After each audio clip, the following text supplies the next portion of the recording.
જય ભીમ નમો બુદ્ધાય.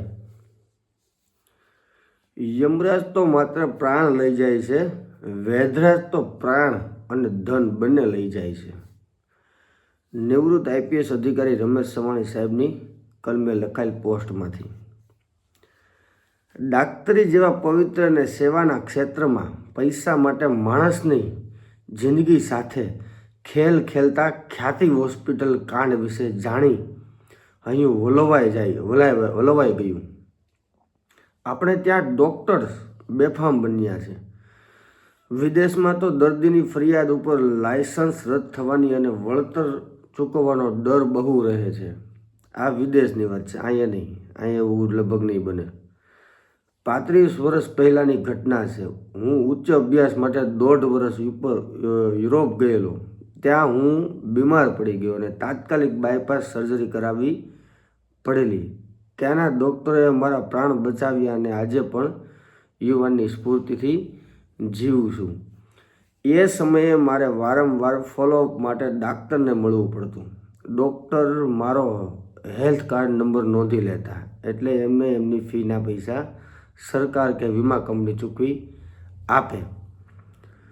મેં પૂછ્યું કે હે ડૉક્ટર, આ તમે ફક્ત કાર્ડનો નંબર લખો અને તમને ફીના પૈસા મળી જાય, તો પછી તમે તમારા દર્દીઓ આવ્યા ન હોય છતાં એમની વિઝિટ બતાવો તો સરકારને કેવી રીતે ખબર પડે? ડાક્ટરે આશ્ચર્ય સાથે મને પૂછ્યું, મારે એવું શા માટે કરવું પડે? આ કયા ડૉક્ટર છે? વિદેશના ડૉક્ટર છે. અહીંના ડૉક્ટર આવું નહીં કહે.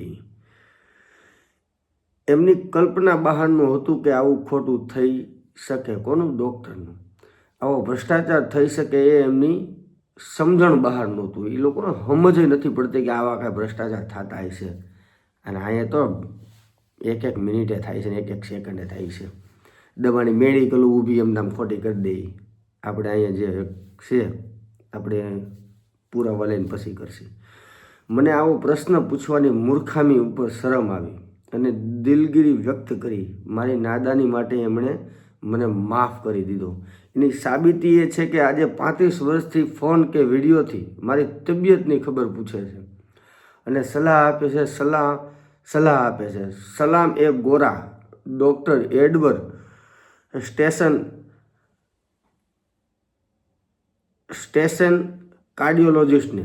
મને કલ્પના પણ નહોતી કે યુરોપના ડાક્ટરો આટલા પ્રામાણિક અને માનવતાવાદી હોય છે. મેં એ પણ જોયું કે કોઈ ડાક્ટરના દવાખાનામાં કે હોસ્પિટલમાં ક્યાંય કોઈ દેવી દેવતાઓના ફોટા ન હતા કે ક્યાંય તમને ભગવાન મટાડી દેશે એવું પણ સાંભળવા મળ્યું ન હતું. અમદાવાદ એક ખૂબ મોટું નામ ધરાવતા આંખના ડૉક્ટર સાથે 5 વર્ષ પહેલાં થયેલ દુઃખદ અનુભવ મેં તે વખતે અખંડ આનંદ માસિક લખ્યો હતો. કેનેડા પરત જવાના 4-5 દિવસ બાકી હતા. હું વાંચવાના ચશ્મા લેવા ગયો. ચશ્માવાળા ભાઈ ઓળખીતા હતા. મને કહે, આંખનો નંબર વધતો જાય છે, મોતિયાની તપાસ કરાવી લો તો સારું. એક નજીકના સગાએ ખૂબ જાણીતા 2 વખત બોલું તો એનો કાંઈક મિનિંગ હશે. ખૂબ જાણીતા આંખના ડાક્ટરને ભલામણ કરી. તપાસ કરાવવા ગયા. નિદાન થયું કે બંને આંખોમાં મોતિયો છે.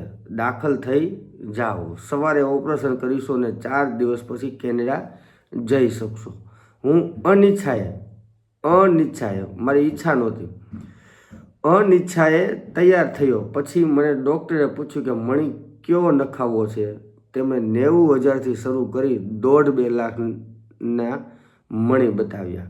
હવે આપણા દેશની અંદર આંખની મણી નાખવાના જે ભાવમાં ફેરફાર હોય, હારા નહરા થતા હોય. હવે આ દેશની અંદર ભ્રષ્ટાચાર થાય નહીં તો બીજે ક્યાં થાય? નાલાયકના પેટના નેતા બધા બેસી ગયા છે. દેશને હલાવવાવાળા નાલાયકના પેટના થઈ ગયા છે. અમે તો સવારે દાખલ થવા આવીશું કહી નીકળી ગયા. કેનેડા જઈ બતાવ્યું. ડૉક્ટર કહે, તમને મોતિયો છે જ નહીં. અમે તો સવારે દાખલ થવા આવીશું કહી નીકળી ગયા. કેનેડા જવા નીકળી ગયા. ડૉક્ટર કહે, પછી ત્યાં કેનેડા જઈને ડૉક્ટરને બતાવશે. ડૉક્ટર એમ કહે છે કે તમને મોત્યો જ નથી. આ વાતને આજે 5-6 વર્ષ થયા. હવે તો વાંચવાના નંબર પણ ગયા છે. હવે તો એ જે વાંચવાના નંબર પહેલાં હતા ને કે વાંચતો હતી વાંચવામાં તકલીફ પડતી, કે હવે તો એ નંબર નથી. કેમ કે ત્યાં પાછો ખોરાક અહીંયા કરતાં પૌષ્ટિક હોય છે, મને ખબર છે ત્યાં સુધી. કેમ કે અહીંયા તો એમાંય ભેળ છે. રીંગણા આવડા આવે છે, બટેટા આવડા આવે છે, ઇન્જેક્શન મારી મારીને દાવો અને ખાય અને આને બધી મજા આવે છે. ચશ્મા વગર ઝીણા અક્ષર પણ વાંચી શકાય છે. વિનંતી એટલી જ છે, ડાક્ટરો ગમે તેટલા ગભરાવે, ધીરજથી નિર્ણય લેવો અને બને તો નિર્ણય લેતા પહેલાં બીજા ડાક્ટરનો અભિપ્રાય પણ લેવો. સંસ્કૃતનો એક શ્લોક છે, વેદરાજ નમસ્તુભ્યમ યમરાજ સહોદર યમસ્તુ હરતી પ્રાણાન વેદ પ્રાણાન ધનાની ચ. હે યમરાજના ભાઈ વેદરાજ, તમને પ્રણામ. યમરાજ તો માત્ર પ્રાણ લઈ જાય છે, તમે તો પ્રાણ અને ધન બંને લઈ જાઓ છો.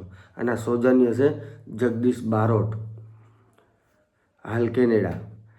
એટલે આ મેં તમને જે કીધું ને એ એટલા માટે કીધું છે કે આજે દવાખાને તમે જાઓ છો ને તો ડૉક્ટર તમને એકદમ એવા ગભરાવી દેશે કે તમારો કોઈ નિર્ણય લેવા જેવા તમે રહેતા નથી. આજે અમરેલીની અંદર 1-2 હોસ્પિટલ એવી છે, મારી પાસે જેને કાંડ આવે ને ત્યારે હું કાંડ ખોલીશ, કે ત્યાં વ્યક્તિને એટેક આવી ગયો હોય, એની ત્યાં જાય એની નળી બળી બ્લોક થઈ ગઈ હોય, એટલે લગભગ ત્યાંથી એ વ્યક્તિ પાછો આવતો નથી. ઓપરેશન થાય પછી પાછો આવતો નથી, એની ડેડ બોડી જ પાછી આવે છે. આ આપણે ગોતીએ છીએ, એનું જોઈએ છીએ. ટૂંક સમયમાં બંધ થઈ જાય તો ઠીક છે, બાકી આપણી હવે કાંડ આવશે ને તો આપણે એની નાની યાદ કરાવી દેવું. એટલે લોકોને હું વિનંતી કરું છું કે કોઈ પણ બાબતમાં ગભરાવાનું નથી. આજે ડૉક્ટરોએ જે ડૉક્ટરોને માણસો ભગવાન માને છે ને, તો ડૉક્ટરોએ આજે લોકોના જીવન હારે છેડછાડ કરવાનો એનો ધંધો બનાવી લીધો છે. અવારનવાર ડૉક્ટરોના કાંડ બહાર નીકળે છે, જેમાં ખ્યાતિ હોસ્પિટલનું આવ્યું અને આવા ભયંકર લોકોને કોઈના જીવની કંઈ પડી જ નથી. એટલે આપણે પોતે સાવચેત થઈ જવાનું છે, આપણે પોતે હોશિયાર થઈ જવાનું છે. કહેવાનો ભાવાર્થ મારો ખાલી એટલો જ છે. ને આવા નાલાયકના પેટના ડૉક્ટરો જે છે ને એનાથી સાવચેત રહો અને તમારી જિંદગી બચાવો. આજે આપણી જિંદગીની કિંમત બહુ છે અને આ જીવન એક જ વખત મળે છે, બીજી વખત મળતું નથી. સ્વર્ગ નર્ક આ બધી એક માન્યતા છે, લોકોને ભ્રમિત કરી અને ધંધો કરવાની એક માન્યતા છે. એટલે એમાં ક્યાંય પડવું નહીં અને પોતે સાવચેત થઈ હોશિયાર થઈ જાઓ. જય ભીમ, નમો બુદ્ધાય.